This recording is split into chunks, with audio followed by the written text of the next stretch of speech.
کہ جب ہم ذبح کریں یعنی کہ ذبح کرنے میں اکثر یہ ہوتا ہے کہ ہم کسی کو بھی بلا لیتے ہیں. ابھی کس مولوی کو اور کس امام کو کس عالم کو تلاش کرنا. قصاب جو آیا ہے کٹنگ کرنے والا اسے کہے تو ہی کر دے, کہاں ٹھیک ہے. اب وہ بندہ صرف ٹوپی پہنا. اکثر میں نے لوگوں کو دیکھا منہ بھرا ہوا ہے, گٹکا کھا رہے ہیں یا ماوا کھا رہے ہیں یا کچھ بھی منہ میں بھرا ہوا ہے, وہ تھوکنے کی تھوک دیں گے تو نقصان ہو جائے گا. 20-25 کا ماوا آتا ہے یا 15 کا ماوا آتا ہے نا, 5-10 کی ویمل آتی ہے, نقصان ہو جائے گا. تو منہ بھرا ہوا ہے لیکن صرف سمجھتے ہیں ٹوپی پہن لینا کافی. ٹوپی پہننا ضروری نہیں ہے, زبان سے بسم اللہ اللہ اکبر کہنا ضروری ہے. زبان تب ہوگا ہے نا, حلال تب ہوگا زبان سے کہہ بسم اللہ اللہ اکبر. یہ بس ٹوپی پہنا گھما دیا ہو گئی. کہتے نہیں بھائی اس کو بول زبان سے تھوک دے, کلی کر دے. اور اچھا ذبح کرنے والا اگر کوئی نیک ہو تو نیک سے کروائیں ہے نا. اور آپ بھی کر سکتے ہیں, اگر آپ کو آتا ہے ذبح کرتے آپ بھی کر سکتے ہیں, کسی عالم سے بھی کروا سکتے ہیں, لیکن کروائیں ایسے سے جس کو ذبح کرنا آتا ہو ہے نا. اس کے بعد پھر وہ ذبح کرنے کے بعد آپ کے لیے دعا بھی کر دیں, یا اللہ اس کی جانب سے تو قبول فرما ہے نا, جیسے تو نے حضور کی طرف سے اور حضرت ابراہیم کی طرف سے قبول کیا ویسے تو اس کی طرف سے بھی قبول فرما. اور بندہ یعنی کہ کچھ لوگ ہوتے ہیں جو یعنی کہ گوشت کی کٹنگ والے آئے ہوتے ہیں نا, ان کو بڑی جلدی ہوتی ہے. جیسے ہی ذبح ہوا بسم اللہ اللہ اکبر کہہ کر امام صاحب نے ذبح کر دیا تو ابھی تو وہ خون نکلنا شروع ہوا تھا, اس نے چھری لی ماری ہڈی کے اندر تھا کر کے توڑ ڈالی. ہڈی توڑی, خون یعنی وہ فوراً ٹھنڈا ہو جاتا ہے.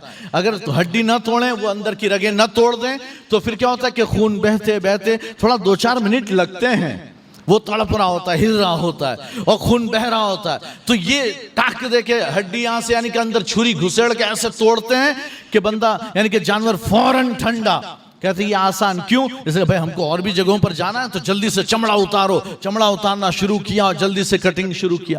نہیں, سارا خون بہ جائے ذبح کرنے کے بعد رہنے دو, وہ تھوڑا سا ہلنے دو, اس کا سارا خون نکل جائے. یہ خون نکالنے ہی کے لیے تو ذبح ہے, اور وہی خون آپ اندر رہنے دیں گے بیماریوں کا گھر ہوگا. تو کہتے نکل جانے دو. اچھا ایک بندہ ذبح کرنے کا شوق ہوا کہ میں ذبح کرتا ہوں, کہا ٹھیک ہے کر. اس نے شروع کیا چھری لے کر بسم اللہ اللہ اکبر. اور وہ جو چمڑی ہے وہ کبھی ڈھیلی رہ گئی, تھوڑی بڑی تھی, جلدی کٹ نہیں رہا. تھوڑا سا یعنی جیسے تیسے تھوڑی سی کٹی, جانور ہل بھی رہا ہے, تھوڑی سی کٹی, اس نے بسم اللہ اللہ اکبر کہا تھا, تھوڑی سی کٹی تو اس نے کہا نا مجھے دے.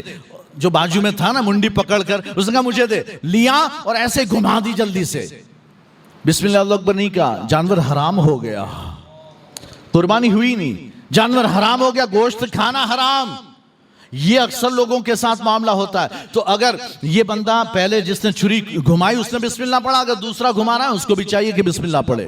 کبھی کبھی ہوتا ہے کہ یہ چھری گھما رہا تھا, اس نے بھی تھوڑا وزن پڑے اس لیے اس نے بھی ہاتھ لگا دیا چھری میں, کہ دونوں مل کر. تو دونوں کے لیے بسم اللہ اللہ اکبر پڑھنا کیا ہے, ضروری ہے. ایک نے پڑھا ایک نے نہیں پڑھا, جانور حرام ہو جائے گا, جانور حرام ہو جائے گا, ڈائریکٹ حرام میں جائے گا. یعنی اس کو استعمال ہی نہیں کر سکتے. قربانی تو نہیں ہوئی, گوشت بھی نہیں کھا پائیں گے. قربانی تو نہیں ہوئی لیکن گوشت بھی نہیں کھا پائیں گے, اس کو لے جا کر ندی میں ڈالنا پڑے گا. تو کیوں ہم ایسا کام کریں کہ جس سے ہمارا اتنا مہنگا جانور برباد ہو جائے, قربانی بھی نہ ہو, گوشت بھی ہاتھ نہ آئے. بہتر یہ ہے کہ ہم اچھے سے ذبح کریں, اور جو بھی ہاتھ یعنی کہ ذبح میں ہاتھ لگائے اسے چاہیے کہ بسم اللہ پڑھ لے, اسے چاہیے کہ بسم اللہ پڑھے. اللہ تعالی ہمیں اور یہ خیال رکھے کہ ذبح کرنے والا کون ہے. اس میں بھی یعنی کہ کوئی غیر مسلم اگر ذبح کر دے, کوئی بد مذہب, تو آپ اندازہ کریں کہ جس کا عقیدہ صحیح نہیں ہوگا وہ ذبح کر دے گا آ کر, تو پھر آپ کی قربانی کیا رہی. تو کسی صحیح سنی یعنی کہ صحیح العقیدہ سنی مسلمان سے آپ ذبح کروائیں تاکہ آپ کی قربانی اللہ کے ہاں قبول ہو. جس کی قربانی ہو اسے بھی وہاں کھڑا رکھیں. آخری بات بتا رہا ہوں, سرکار نے, حالانکہ وقت زیادہ ہو گیا, سرکار نے حضرت فاطمہ زہرا کی قربانی ہو رہی تھی تو سرکار نے حضرت فاطمہ زہرا سے فرمایا, اے فاطمہ کھڑی ہو جا, اپنے قربانی کے جانور کے پاس کھڑی رہیں کہ اس کے خون کا قطرہ جیسے ہی پہلا قطرہ زمین پر گرتا ہے اللہ بندے کے سارے گناہ معاف فرما دیتا ہے.